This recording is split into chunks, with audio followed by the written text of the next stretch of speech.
কাণ্ডে পিণ্ডে গিলে এই শোভন চট্টোপাধ্যায় ববি হাকিমদের সঙ্গে পাক সার্কাসে গিয়ে যখন আমার মুসলমান ভাইরা সারা দিন খাওয়া দাওয়া করে না খেয়ে উপোস করে যখন রোজা পালন করে আর 14 তলা নবান্ন থেকে এই কানে ওড়না দিয়ে ইনশাআল্লাহ সুবহানাল্লাহ করতে করতে যখন ওই পাক সার্কাস ময়দানে কাণ্ডে পিণ্ডে গেলে তখন আমরা বলেছিলাম যে ডাল মে কুছ কালা হ্যায়।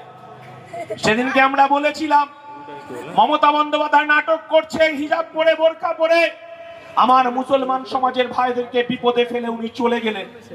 উনি বললেন এসআইআর আমার লাশের উপর দিয়ে হবে। বাংলার মুসলমান সমাজ বিশ্বাস করলো এই তো আমাদের মমতা বন্দ্যোপাধ্যায় বলেছেন মানে এসআইআর হবে না। উনি দেখলাম এসআইআর এর ফর্ম ফিল আপ করলেন। আমরা কি দেখলাম 221 কোটি টাকা আপনার আমার ট্যাক্সের টাকা দিয়ে নির্বাচন কমিশনকে মমতা বন্দ্যোপাধ্যায় দিলেন এসআইআর করার জন্য।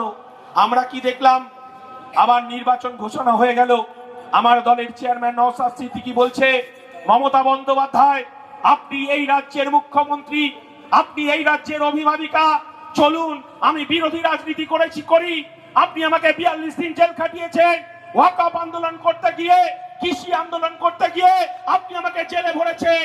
তারপরেও বলছি এই বাংলার 30% মুসলমান, আদিবাসী, দলিত, মতুয়া, যারা পিছিয়ে পড়া বর্গের মানুষ আছে, যারা আমার হিন্দু ভাইরা আছে, যাদের বাংলাদেশ থেকে এসেছেন, দীর্ঘদিন ধরে এখানে বসবাস করছেন, ভোটার কার্ড হয়েছে, রেশন কার্ড হয়েছে, আধার কার্ড হয়েছে, বাচ্চার জন্ম হয়েছে, চাকরি করছেন, যাদের নাম অ্যাডিজুডিকেশনে গেল, আপনি একবার বলুন এই রাজ্যের ভোট আমরা বয়কট করছি।